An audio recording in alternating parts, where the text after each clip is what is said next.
안녕하세요. 저는 대구에서 태어나 지금은 서울에 살고 있는 40대 후반 여자입니다. 곧 50을 바라보고 있는 나이에 어릴 때부터 산전수전 다 겪었던 이야기를 추억 삼아 한번 풀어보려고 사연을 씁니다. 지금이야 평온하고 안정적인 일상을 아무렇지 않게 받아들이며 살고 있지만 제 어린 시절에는 이런 생활을 할 수 있을 거란 생각은 전혀 못했습니다. 너무나도 우울했고 힘들었고 그리고 도망치고 싶었던 제 이야기를 속 시원히 한번 털어보려고 합니다.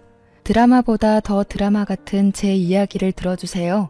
제가 어릴 때, 그러니까 잘 기억도 나지 않는 어느 추운 겨울에 우리 엄마와 아빠는 이혼을 하게 되었습니다. 어른들의 사정이라 정확하게 무슨 일이 있었고 왜 따로 살아야 하는지 몰랐지만 자연스럽게 아빠가 집에 돌아오지 않아서 알게 되었습니다. 이제 나는 아빠가 없구나 하는 사실을요. 저는 엄마랑 함께 살았고 아주 어린 동생이 있었습니다. 우는 것, 웃는 것, 자는 것, 먹는 것밖에 할 줄 모르는 동생을 두고 아빠는 그렇게 호련히 우리의 곁을 떠나고 만 거죠.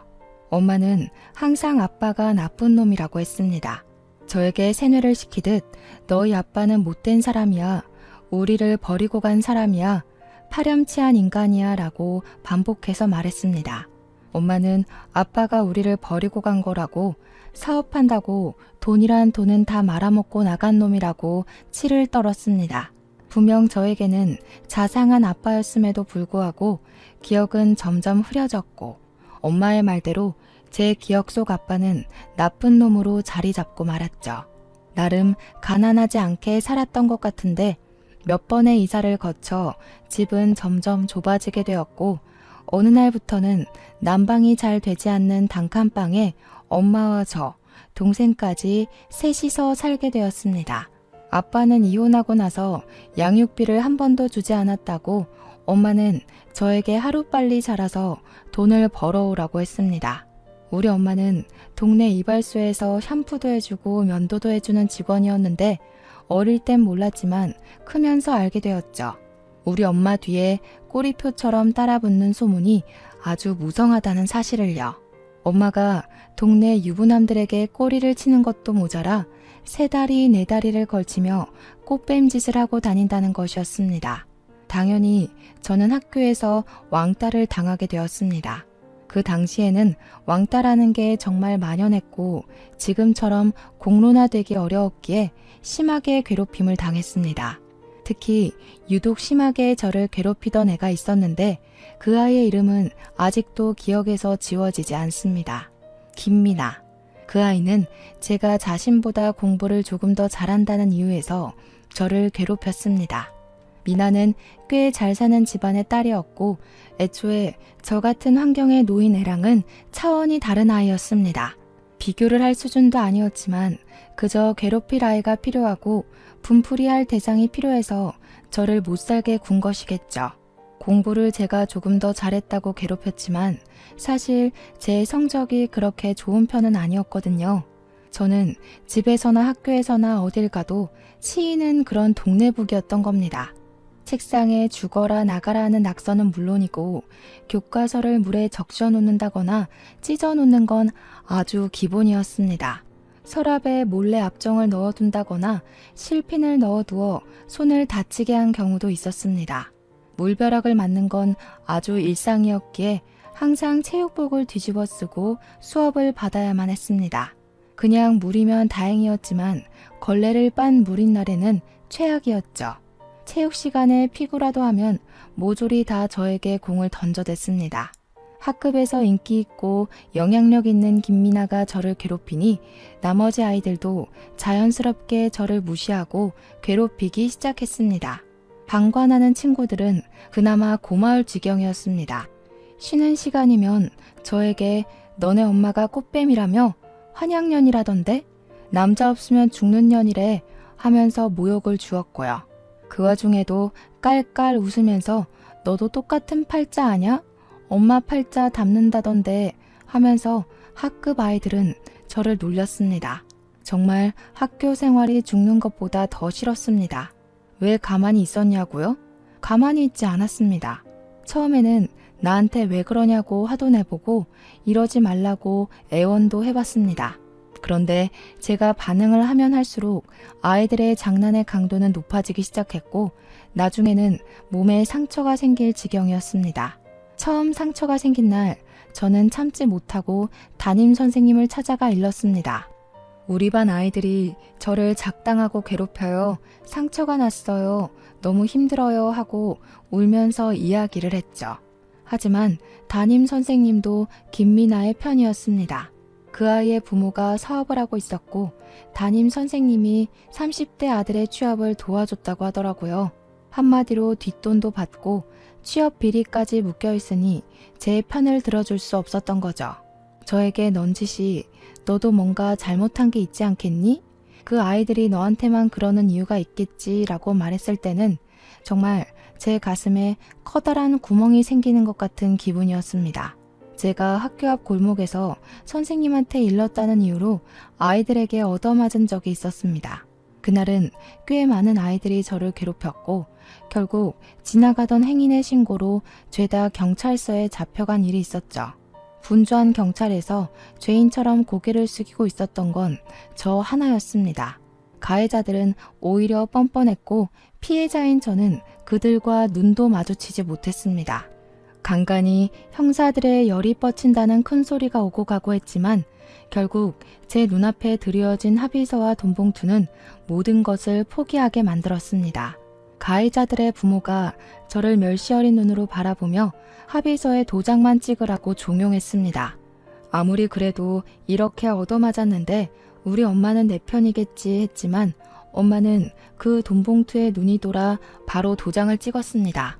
봉투 두툼한 거 봐라. 오늘은 고기 먹어도 되겠다 하면서 엄마는 선심 쓰듯 합의금으로 돼지 목살을 구워줬습니다. 저는 아직까지도 탐욕스러운 눈으로 다친 저를 살피기보다 돈을 먼저 보는 엄마를 잊을 수가 없네요. 저의 남동생도 마찬가지로 학교 생활이 고단할 것 같아서 마음이 좋지 않았습니다. 하지만 제 동생은 저와 다른 방향으로 엇나가기 시작했죠. 엄마를 욕하는 동급생을 때리고 양아치들이랑 어울려 다니면서 문제란 문제를 다 일으키고 다니고 있었어요. 제가 피해자의 입장으로 경찰서를 갔다면 동생은 가해자의 입장으로 경찰서를 들락거렸죠.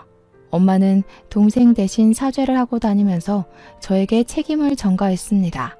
도대체 넌 어디서 뭘 하고 지내길래 동생이 저렇게 엇나가는데 신경을 한번 안 쓰냐고요. 저는 이런 집안이 너무나도 지긋지긋했고 도망치고 싶었습니다. 동생은 결국 고등학교를 자퇴하고 허구한 날 동네 양아치짓 하고 다니다가 소년원에도 몇 번 가게 되었고요. 엄마는 동생이 소년원에 가고 집에 들어오지 않자 저를 버려둔 자식 취급하며 이 남자 저 남자 만나러 다니기 바빴습니다. 소문처럼 우리 엄마는 남자 없이는 못 사는 사람이었거든요. 저는 고등학교를 졸업하자마자 자의반 타의반으로 공장에 취직을 하게 되었습니다. 노예처럼 일만 하고 번 돈은 고스란히 엄마한테 다 빼앗기고 그게 당연한 줄 알면서 무기력하게 자랐습니다. 그 와중에 동생은 폭행 사건에 휘말리게 되어 합의금을 달라고 저에게 윽박을 질렀습니다. 피해자로 살아온 시간이 길었기에 누군가의 윽박은 정말 견디기 힘든 트라우마였습니다. 저는 결국 대출을 받아서 돈을 내놓으라는 동생을 이길 수 없었죠. 이번에 합의 못하면 감방에 들어가게 생겼다면서 대출을 받아오라고 물컵을 던지고 난리를 쳤거든요. 이제는 소년원이 아닌 교도소에 들어가게 됐다는 겁니다. 딱 한 번이면 된다고 엄마도 저한테 네 동생 깜빵 가면 이번에는 5년을 살아야 한대 하는데 결국 대출을 받고 말았습니다. 눈덩이처럼 불어나는 이자에 통장 잔고는 5만 원도 채 남지 않은 걸 보고 이렇게 살면 안 되겠다는 생각이 들기 시작했습니다. 그래서 저는 아주 오래전에 찾아갔던 친할머니의 집을 기억을 더듬고 더듬어 찾아가게 되었습니다. 세월이 많이 흘러서 이사를 갔을 수도 있었지만 지푸라기 잡는 심정으로 찾아갔습니다. 골목골목 헤매다가 근처 슈퍼 아줌마의 도움으로 친할머니 댁을 찾을 수 있었습니다. 부산 송정 쪽이었는데 다행히 그 자리 그대로 살고 계셨더라고요. 용기를 내어 초인종을 누르고 제 이름 석자를 이야기하니 할머니가 버선발로 뛰어나오셨습니다. 제 얼굴을 이리저리 살피시며 아가 여기를 어찌 찾아왔노 하시면서 제 몸을 쓸고 비비고 하시는데 얼마나 놀랐는지 몰라요. 왜냐하면 엄마는 늘 아빠와 친가는 우리 모두를 버린 거라고 싫어한다고 했으니까요. 자식 버리고 간 아빠는 양육비 한 번 안 준 못된 인간이라고, 파렴치한 인간이라고 했거든요.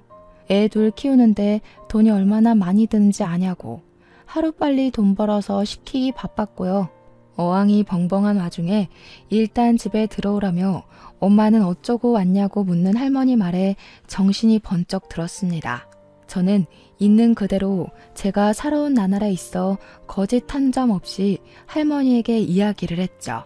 공장에서 일을 하면서 생활비를 벌어오고 있는 것. 엄마는 나를 돈 벌어오는 기계 그 이상도 이하도 생각하지 않는다고요.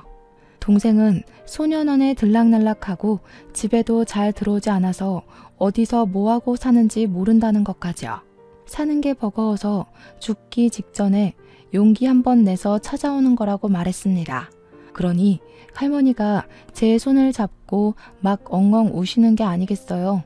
아빠한테 연락을 넣어놨으니 저녁에는 도착할 거라고 하는데 아빠가 왜 날 보러 온다는 거지? 하는 생각이 들었죠. 아빠는 저 안 보고 싶어 하잖아요. 양육비도 한 푼 안 줬다면서요. 하니까 할머니가 화들짝 놀라시더라고요. 어디서 그런 오해를 하고 찾아온 거냐고. 이혼할 당시에 할머니랑 아빠가 대출까지 받아서 양육비를 한 번에 지급하고 왔다는 겁니다. 저만큼은 아빠가 키우겠다고 박박 우겼는데 엄마가 죽어도 안 된다고 해서 데리고 간 거라고요. 저는 울면서 말했죠. 그런 사람이 왜 한 번을 찾아오지 않았냐고요.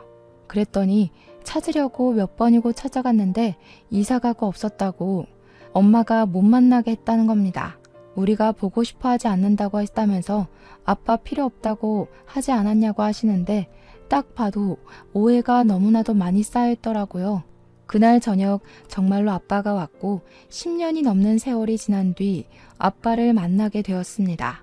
아빠는 눈물을 흘리며 저에게 그동안 잘 지낸 거 맞냐고, 얼굴이 왜 이렇게 상했냐고 다정하게 물어오셨어요. 저는 했던 말을 또 반복하며 아빠가 너무 보고 싶었다고, 힘들었다고 이야기를 했죠. 그러니 아빠가 이제 성인이고 하니까 엄마 집에서 나와서 아빠랑 같이 살자고 하셨습니다. 엄마의 바람기로 인해 이혼을 했고 그 길로 대구를 떠나서 서울에 자리를 잡았다고요. 사업이 운 좋게 잘 풀려서 지금은 떡하니 중소기업 하나를 운영하고 있다는 겁니다.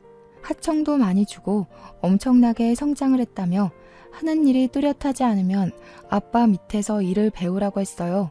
저는 뒤도 돌아보지 않고 그 길로 아빠를 따라 서울에 갔습니다. 이렇게 일이 슬슬 풀릴 줄 알았다면 진작에 아빠를 찾아갈 걸 그랬다고 몇 번이고 후회를 했죠. 서울에 도착해서 저는 정말 너무 놀랐습니다. 대구에서 주택 반지하에 새들어 살 때랑은 너무나도 다른 환경이 저를 기다리고 있었기 때문이었어요. 한강이 보이는 고층 아파트에 집도 대리석으로 삐까뻔쩍했습니다. 아빠가 혹시라도 새 장가를 들진 않았을까 걱정이 되어 물어보니 그건 아니라고 고개를 절레절레 저으셨어요. 언젠가 자식들이 찾아올지도 모른다는 기대를 하고 있었다면서 저를 기다리고 있었다고 말해주셨습니다. 그동안 지낸 이야기를 천천히 빠짐없이 이야기를 해달라고 하길래 한 3일 정도를 아빠가 퇴근하고 돌아오면 잠도 안 자고 밀린 이야기를 했어요. 나눌 이야기가 별로 없을 거라고 생각했는데 막상 입을 열고 나니 본물 터지듯 말이 나오더라고요. 학교 생활을 하면서 치욕스러운 일을 당했던 것, 동생이 사고치고 다니던 것, 엄마가 허구한 날 남자 만나느라 바빠서 가정은 신경도 쓰지 않았던 것까지 모조리 다요. 아빠는 한숨만 푹푹 쉬면서 저를 위로했습니다. 결국 그렇게 개차반으로 살고 있을 줄 알았다고. 너라도 내가 데리고 나왔어야 했는데 미안하다고요. 아빠한테 혹시 동생도 기다리고 있었냐고, 동생은 지금 어디서 뭘 하는지 모르겠다고 하니까 그저 씁쓸하게 웃으셨어요. 왠지 더 물어보면 안 될 것 같은 초연한 분위기가 흘러 더 이상 동생 이야기는 하지 않았습니다. 아빠는 저에게 지금이라도 하고 싶은 것이 있냐고 물었습니다. 며칠 고민을 해봐도 딱히 뭘 해야 할지 모르겠어서 솔직하게 이야기를 하니 아빠가 대학을 가보는 게 어떻겠냐고 물어보았습니다. 대학이라니 너무나도 높은 문턱인 것 같아서 처음에는 아니라고 고개를 저었지만 며칠이 지나니 궁금하더라고요. 대학에 가면 다들 어떤 생활을 할까? 정말 TV, 영화에서 보는 것처럼 그런 느낌일까? 하는 궁금증이요. 저는 결국 재수학원을 등록하게 되었고 수능을 준비하게 되었습니다. 몇 년 동안 공부를 하지 않았으니 머리가 잔뜩 굳은 느낌이었지만 열심히 하니까 또 들어오긴 하더라고요. 수능이 몇 개월 남지 않은 시점이었기에 다음 수능을 준비하기로 하고 정말 남들보다 몇 배로 노력을 했습니다. 코피를 쏟아가며 공부한다는 게 이런 심정인지 몰랐는데 제 코에서 코피가 나니까 신기하더라고요. 책이 시커멓게 변할 때까지 밑줄을 치며 머릿속에 입력을 하려고 무던히 애를 썼습니다. 그렇게 1년 5개월 동안 열심히 공부를 한 결과 저는 서울에 있는 4년제 경영학과에 입학할 수 있게 되었습니다. 아빠가 저에게 회사에 들어와서 같이 일하면 참 좋겠다고 몇 번이고 이야기를 하셨기에 그 뜻을 함께 하고 싶은 마음에서였죠. 늦가기 신입생이 되어 열심히 대학에 다니는 동안 엄마랑은 단 한 번도 허락을 주고받지 않았습니다. 처음에 서울에 올라오기 전 미처 공장에 이야기하지 않았던 게 기억이 나서 딱 한 번 대구에 내려갔었거든요. 그런데 공장에서 일하던 직원들이 저보고 대체 어디에 있었냐고 엄마가 공장을 이잡듯이 뒤졌었다고 말하더군요. 엄마는 멀쩡한 얘가 갑자기 공장 일은 왜 그만두었냐며 애꿎은 공장에서 난동을 부리고 갔다고 했습니다. 저는 자세한 이야기는 하지 않고 엄마가 또 찾아오면 제가 왔었다는 이야기는 하지 말아달라고 부탁드렸습니다. 공장 직원들도 어린 나이에 제가 고생하고 있는 속사정을 대충 알고 계셨기에 알겠다고 하셨죠. 도망가고 싶다고 몇 번이나 말을 했었으니까요. 저는 사직서를 낸 동시에 휴대폰도 없애버렸어요. 아빠 집으로 전입신고도 하지 않았죠. 혹시라도 엄마가 그 집 주소로 찾아올까 봐요. 그렇게 평온하게 서울에서 생활을 이어가고 있었어요. 과거는 점점 흐려지고 있던 어느 날, 저에게도 따뜻한 봄날이 찾아오게 되었습니다. 우연히 교수님을 만나러 온 저보다 3살 많은 선배가 저를 보고 첫눈에 반했다면서 조교한테 이야기를 했다는 거예요. 귀찮을 정도로 제 번호를 물어봤고 고학번 선배이긴 하지만 저도 나이가 꽤 있는 상태로 대학에 입학을 해서 괜찮을 것 같다는 이야기였어요.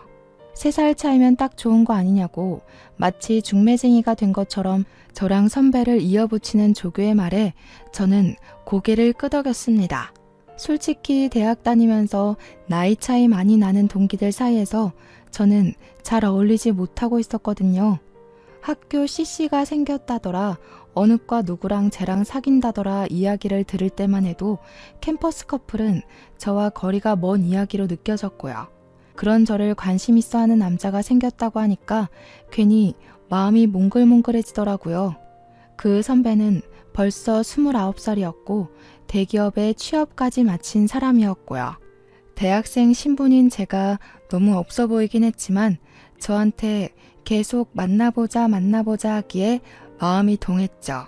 처음에는 부담스러웠지만 저한테 들이댄 선배가 사실 우리 학교 전설이나 다름없는 사람이라고 조교가 말해준 뒤로는 마음이 동했습니다.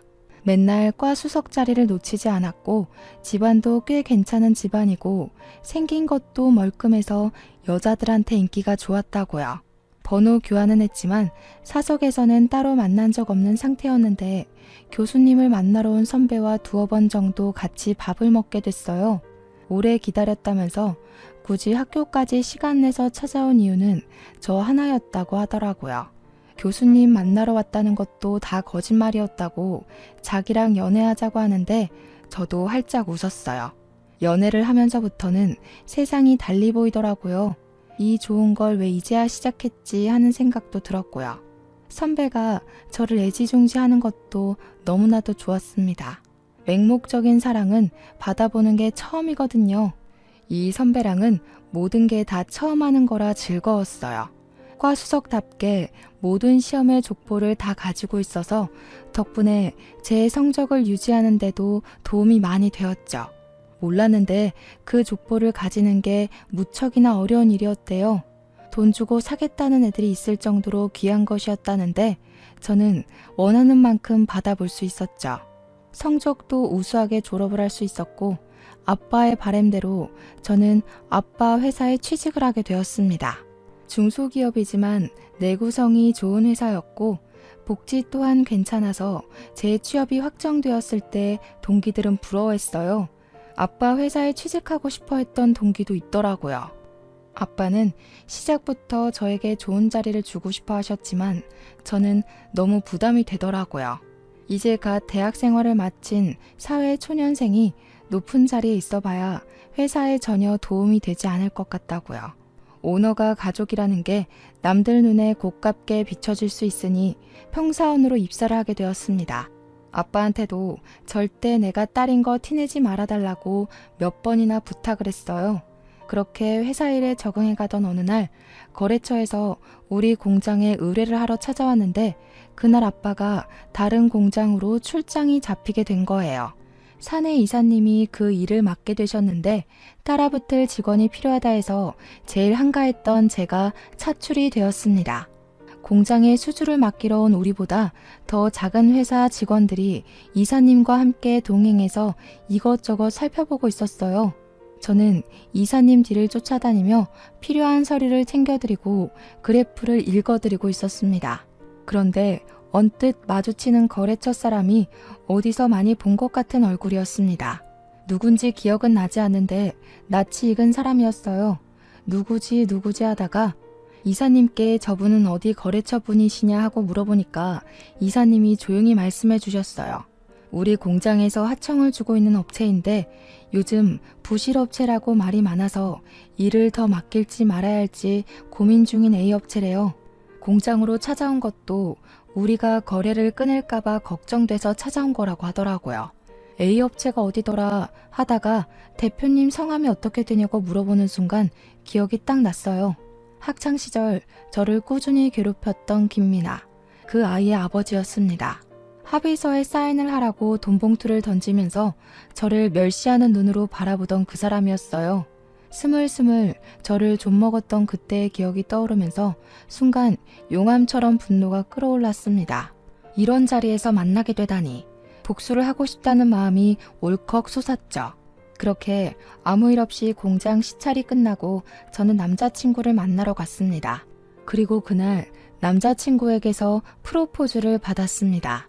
분노에 휩싸인 제 마음을 달래주듯 다정하고 부드럽게 저에게 결혼하자고 이야기를 하는데 지난 과거가 생각나면서 눈물이 났어요. 저는 당연히 좋다고 했지만 그 마음 한켠에는 복수하고 싶다는 마음이 자꾸 따리를 틀었죠. 결혼을 준비하는 내내 제가 고민 속에 빠져있자 아빠는 저에게 무슨 고민이 그리 크냐고 물어보셨습니다. 결혼 준비가 많이 힘드냐고, 결혼은 좀 더 미뤄도 된다고, 아직 나이도 어린 나이라고 저를 다독여 주셨죠. 저는 아빠한테 솔직하게 이야기를 했습니다. A업체 사장이 내 학창시절을 지옥으로 만들었던 그 아이의 아버지라고요. 좋은 것만 생각해야 할 시기에 복수하고 싶은 마음이 자꾸 들어서 미칠 것 같다고 말했어요. 내가 그 아이 때문에 얼마나 지옥 같은 시간을 보내야 했는지 아빠는 알지 않냐고 하니까 아빠가 깊은 고민에 빠지셨습니다. 한참 뒤에 열린 아빠의 입에 저는 깜짝 놀랐어요. 그 업체 우리가 일 안 주면 부도날 거야. 그렇게 해주자. 우리 딸이 당했던 기억만큼 이왕 복수할 거 제대로 해주자고. 2번 다시는 일어날 수 없게 만들어주자. 며칠 뒤 아빠는 A업체 대표한테 따님이 우리 딸이랑 동창이라고 하던데 같이 식사나 한번 하자고 요청을 했어요. 당연히 그 자리에 저도 나갔고 아빠는 꿀리면 안 된다고 태어나서 처음 보는 명품 브랜드에 저를 데리고 가서 머리부터 발끝까지 저를 꾸며주셨습니다. 허탈하게도 김미나는 그 모습 그대로 저를 보고 아무렇지 않게 인사를 하더라고요. 당한 사람은 생생하게 기억해도 가해자는 그냥 추억거리 취급을 하더라고요. 어머, 이런 데서 다 만나고 세상 좁다. 그치? 우리가 친하진 않았지만 그래도 동창이니까 너무 반갑다. 역시 세상은 학연, 지연, 혈연이라고 하잖아. 우리 아빠 공장 좀 잘 봐줘. 저는 벼르고 있었던 그 말을 뱉을 기회가 찾아온 거죠. 뻔뻔하게 저한테 저런 부탁을 하는 김미나의 얼굴에 침이라도 뱉을 기세로 이야기를 했습니다. 내가 제일 싫어하는 게 학연, 지연, 혈연이야. 너 같은 거랑 학연으로 묶인 게 얼마나 지옥인지 가해자는 모르지? 아저씨, 저 기억나세요? 저한테 돈 봉투 들이밀면서 합의하라고, 서로 좋게 좋게 가자고 눈가에 멍든 저를 보면서 혀 끌끌 찼던 거 기억 안 나세요? 그랬더니 그제서야 모든 기억이 난 건지 김미나네 아버지의 표정이 싹 굳었습니다. 김미나 또한 부들부들 떨면서 저한테 아직도 그런 걸로 꽁에 있냐고 하더라고요. 그때 들어있던 합의금이 꼴랑 50만 원이었거든요. 미리 준비해둔 흰 봉투에 50만 원을 넣어왔었어요. 그 봉투를 부녀 앞으로 던졌습니다. 이거나 먹고 조용히 떨어지세요. 부도 처리될 거 준비 잘하시고 그나마 학연으로 묶여서 경고하는 거니까 고마운 줄 알아. 그러자 아빠가 그 부녀를 보면서 경고하듯이 이야기를 했습니다. 다 너희들이 쌓은 업보라고 평생 속죄하고 살으라고 했습니다. 그 어린 나이에 치기 어린 질투로 한 행동이라고 하기엔 너무나도 내 딸이 받은 상처가 크다고요. 그러면서 우리 공장에 지불해야 할 미납금을 한시라도 빨리 갚아주길 바란다고 덧붙이셨습니다. 김미나네 아버지는 그런 법이 어디 있냐고 다시 한번 생각해달라고 애원했지만 아빠는 바로 거래를 끊어버렸습니다. 당연히 미납금 지급 소송도 거셨고 김미나네 집은 한순간에 부도 처리가 되고 차압 딱지가 붙었다고 했습니다. A 업체에 다니던 노동자들에게 아빠가 뒤에서 몰래 도와줘서 단체로 임금 미지급 소송도 걸리고 노동청을 제 집 드나들듯 다녔다고 해요. 이렇게 손쉽게 한 사람의 모든 걸 무너뜨릴 수 있는 거구나 하는 허탈한 생각도 들었습니다. 그렇게 복수를 하고 나니까 알터니가 빠진 것처럼 속이 시원해지더라고요. 모든 사건을 알게 된 예비 신랑 또한 저에게 잘했다고 칭찬을 해주었습니다. 그렇게 우리는 본격적으로 결혼 준비를 시작했고 저는 끝까지 대구에 있는 엄마와 동생에게는 알리지 않았죠. 그들이 대구에서 뭘 하고 먹고 살아있는지 전혀 모르고 있었거든요. 결혼식 당일에 혼주석에 아빠만 덜렁 앉아 있었어요. 시댁에서는 저의 모든 사정을 알고도 내색하지 않았고 저를 가족으로 받아주셨습니다. 솔직히 가정 환경 때문에 반대하실지도 모른다는 불안한 마음이 있었거든요. 아무래도 정상적이진 않았으니까요. 남자에 미친 엄마나 교도소를 제 집인 줄 아는 동생이나 사고가 끊이질 않았으니까요. 진심으로 헤어지라고 하면 어쩌지 하는 걱정과 달리 시댁에서는 저를 큰 마음으로 품어주셨습니다. 집안이 소문대로 꽤 괜찮은 집안이었는데 오점이 될 수 있는 저를 그렇게 따뜻하게 안아주시다니 정말 감사했죠. 대학 교수이신 어머님과 장학재단을 관리하시는 아버님까지 정말 교육자 집안답게 품이 있으셨습니다. 아빠의 손을 잡고 입장을 했고 아빠가 혼주석에 앉아있는 걸 보면서 눈물이 얼마나 흘렀는지 몰라요. 나에게도 내 가족, 내 가정이 생기는구나 싶어서요. 그렇게 많은 사람들의 축복 속에서 결혼식을 무사히 마치고 태어나서 처음으로 해외여행이라는 것을 가보게 되었습니다. 욕심이 잔뜩 나는 첫 해외여행이었기에 남들처럼 휴양지로 떠나지 않고 유럽 일주를 갔어요. 짧은 시간 동안 많은 나라를 둘러봐야 했기에 매일 밤마다 녹초가 되어 기절하듯 잠이 들었지만 행복했습니다. 너무나도 재미있던 신혼여행을 마치고 신혼집으로 입주를 했습니다. 그런데 제가 생각 없이 전입신고를 하면서 신혼집 주소로 옮기게 되었고 그게 큰 실수였다는 것을 나중에 깨달았죠. 한 2달쯤 지났을까 남편이랑 주말에 뭘 하지 하면서 고민을 하다가 아빠를 모시고 식사를 할까 했어요. 나가서 먹기에는 메뉴 정하기도 귀찮고 해서 집에서 대충 만들어 먹자고 아빠를 집으로 초대한 상태였죠. 남편이랑 간단하게 장을 봐서 집에서 요리를 하고 있는데 누가 초인종을 누르더라고요.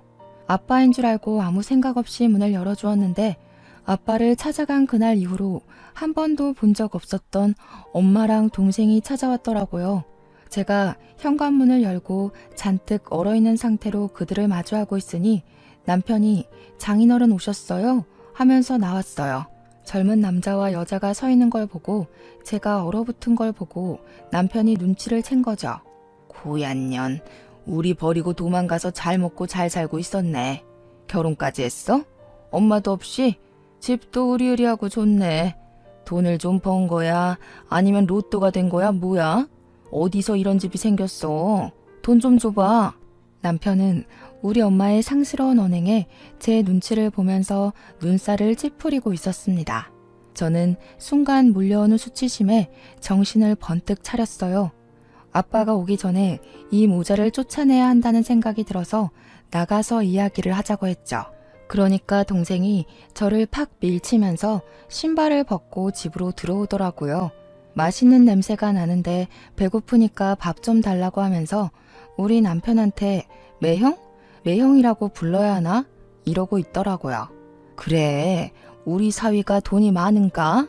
우리 딸이 팔자가 기가 막히게 좋네. 어디서 이런 부잣집 아들내미를 물었어? 얘, 너는 부모 없이 결혼하면 시댁에 책 잡히는 거 몰라서 그런 짓을 해? 내가 부모가 없긴 왜 없어? 나 아빠 있어. 제가 아빠를 입에 올리자마자 엄마는 제 뺨을 사정없이 후려쳤습니다. 악소리를 내면서 벌겋게 부어오르는 뺨을 만지자 남편이 놀래서 저에게 달려왔어요. 이게 무슨 짓이냐고 당장 나가라고 소리치는 남편의 말은 들리지도 않는지 엄마는 저를 노려보고 있었습니다. 저도 지지 않고 같이 노려봤어요. 제 나이가 몇인데 엄마랑 헤어진 지가 몇 년인데 아직까지 그 어린아이로 보고 있는 건지 저는 더 이상 무서울 게 없었습니다. 저에게는 든든한 아빠도 우직한 남편도 함께 있었으니까요. 너 집 나가서 찾아간 게 네 아빠야? 그 사람이 어떤 파렴치한 인간인지 다 알면서 거길 찾아갔다고? 어떤 사람이 무슨 양육비도 대출받아서 일시불로 다 줬다는데 그 돈 어디다 날려먹고 나한테 돈 벌어오라고 종용을 한 거야? 네 아빠가 우리 버리고 떠난 건 사실이지 않니?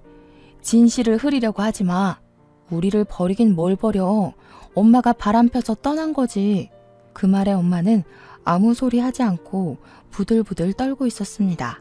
철없는 남동생만 집 구경하느라 정신이 없어 보였어요. 우리 남편한테 가서 나 방 하나만 줘라 매형 이러고 있더라고요. 그 말을 듣자마자 제가 열이 뻗쳐서 소리를 꽥 질렀습니다. 당장 나가. 내 집에 발 디딜 생각하지 말고 꺼지라고. 나는 당신 같은 사람 엄마라고 생각해 본 적도 없으니까 나가. 아빠는 그럼 나한테는 땡전 한 푼 안 주고 누나만 몰래 챙겼던 거야? 서운하네. 이 집도 아빠가 해준 거야 혹시? 아빠 번호 좀 줘봐. 안 그래도 나 이번에 합의금 나가야 하는데 아빠한테 돈 좀 달라고 해야겠다. 아니면 누나가 줄래? 그 순간 아빠가 집에 들어왔습니다. 무슨 소란이 이렇게 크냐고 집에 들어왔다가 거실에 서 있는 엄마랑 동생을 보고 아빠의 표정이 딱딱하게 굳었습니다. 오랜 시간이 흘렀지만 한 번에 알아본 듯 했어요. 이 미친 여팬네가 여기가 어디라고 찾아와? 내가 내 딸 집 온다는데 당신이 뭔데 상관이야? 우와, 아빠야? 얼굴도 기억 안 나서 몰라볼 뻔했네. 아빠, 나 진짜 서운하다. 어떻게 누나만 쏠랑 챙길 수 있어? 만나자마자 이런 얘기해서 미안한데 나도 솔직히 자식인데 챙겨줄 수 있잖아. 혹시 5천만 원만 해줄 수 있어? 돈 해주면 나는 누나 안 찾아올게. 내가 돈 나올 구멍이 없어서 누나 찾아온 거거든. 동생이 신이 나서 떠들고 있는데 아빠가 동생을 싸늘하게 쳐다보더라고요. 저를 처음 봤을 때랑은 너무나도 다른 반응에 저는 오금이 저릴 지경이었습니다. 저를 보고는 눈물을 뚝뚝 흘렸던 아빠였는데 동생은 거의 죽일 듯이 노려보고 있었어요. 아직까지도 애한테 말을 안 해줬어? 엄마는 누나를 이리저리 굴리면서 뭘 굳이 긁어 부스럼을 만드냐고 핀잔을 줬어요. 아빠는 거칠게 이마를 문지르면서 동생을 향해 이야기를 했습니다. 누가 네 아빠야? 너 내 자식 아냐? 네 친부한테 가서 돈 달라 그래. 내가 내 얼굴에 침 뱉기란 말을 안 하고 있었는데 이렇게 뻔뻔하게 굴면 나도 할 말은 해야지. 아빠의 폭탄 발언에 저도 남편도 바짝 얼어서 눈치만 보고 있었습니다. 내 친동생인 줄 알았던 동생이 알고 보니 반만 섞인 동생이라는 것이었습니다. 아빠는 잔뜩 흥분을 했는지 침까지 튀기며 모자에게 삿대질을 하면서 이야기를 했어요. 너 밖에서 싸질러 온 자식이라고. 너 크면서 점점 나를 닮은 구석이 없는 것 같아서 내가 유전자 검사해봤다. 내 친자식 아닌 거 알고 이혼한 거야 내가. 돈 필요하면 너네 친부 찾아가라. 아직 친부가 누군지도 모르지? 네 엄마가 일하던 이발소 사장이 너네 아빠다. 그 말에 저는 소리를 꽥 질렀습니다.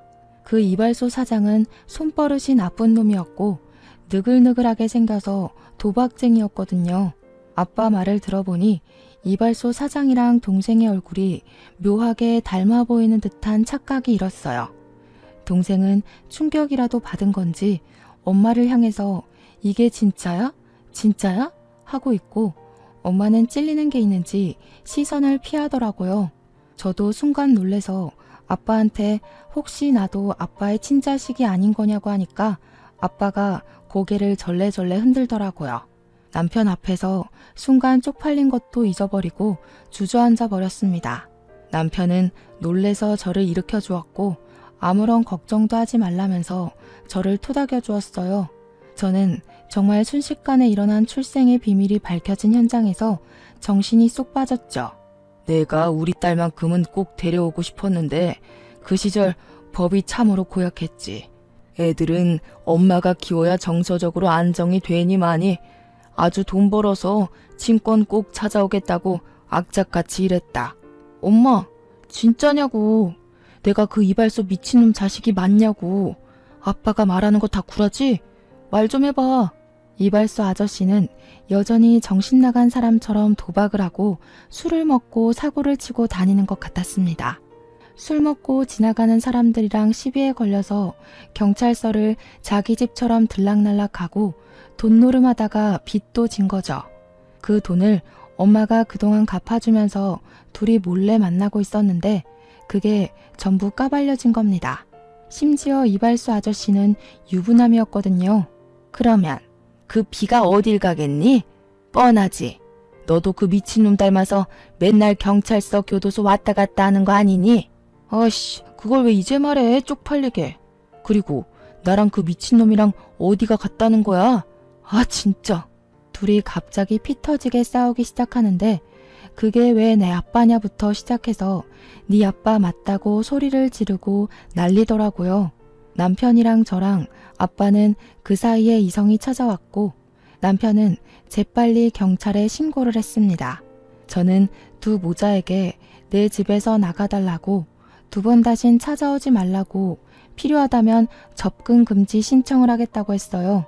아빠는 그 사이에 아는 변호사를 호출했고 두 모자는 가족끼리 너무한 거 아니냐고 갑자기 같이 살아온 정이 있지 않냐며 매달렸죠. 결국 경찰이 왔고 주거 침입으로 죄를 묻게 되었습니다. 초범이고 가족이라는 말에 훈방 조치가 되긴 했지만요. 며칠 뒤에 변호사와 이야기를 했고 접근 금지 신청을 할 수 있다는 긍정적인 답변을 받았습니다. 공장에 다니면서 몇 년 동안 벌었던 월급이 전부 엄마 통장으로 넘어간 내역도 있고 그날 주거 침입으로 훈방 조치된 기록도 있어서요. 접근 금지 요청을 했고 제 주소를 열람할 수 없도록 뒤늦게 처리도 했습니다. 하지만 이미 한번 우리 집에 와봤다고 남동생이랑 엄마랑 둘 다 번갈아 가면서 기웃기웃 하더라고요. 퇴근 시간에 맞춰서 불쑥 나타나서 돈 좀 빌려달라고 요구를 하는데 열이 받았습니다. 제가 두 모자에게 단단히 경고를 했어요. 내가 공장에서 벌어다 준 돈 전부 다 돌려주고 싶은 거 아니면 나타나지 말죠. 대출 받아서 너 합의금 물어준 거 지금이라도 이자 붙여서 갚을 거 아니면 얼굴 들이밀지 말고. 누나, 너무한 거 아니야? 동생이 지금 교도소 잡혀가게 생겼다니까. 이번에 가면 나 진짜 오래 있어야 된다고. 내가 제일 싫어하는 게 뭔지 알아? 학연, 지연, 혈연이야. 내가 죽고 싶을 때 너네가 나한테 돈 빨아먹는 거 말고 해준 게 뭐가 있는데? 양심이 조금이라도 남아있으면 내 앞에 두 번 다신 나타날 생각하지 마. 나 지금 누구 하나 인생 종치게 하는 거 어렵지 않거든? 제 살벌한 말에 엄마도 동생도 잔뜩 쫄아붙었습니다. 늘 말없이 고개를 숙이고 다니던 착한 딸이 표독스럽게 몰아붙이고 있었으니까요. 엄마 어린 시절에 나를 돈 벌어오는 기계로 취급했지 내 편 들어준 적 한 번도 없었잖아. 합의금 꼴랑 50만 원에 눈 돌아서 내 아픔 같은 거 봐준 적 없잖아. 양육비 받은 거 전부 탕진하고 나한테 돈 벌어오라고 한 거 기억 안 나? 그때 그 악몽들 내 노동력 보상하라고 안 할 테니까 그냥 내 눈앞에서 꺼져. 독한 년, 네가 그러고도 평생 행복할 줄 알아? 그러면서 엄마는 뒤를 돌았어요. 생각보다 쉽게 물러난 엄마한테 당황한 건 제가 아니라 동생이었습니다. 엄마, 어디가? 누나, 제발. 나 이번에 합의금 못 주면 진짜 10년은 썩어야 돼.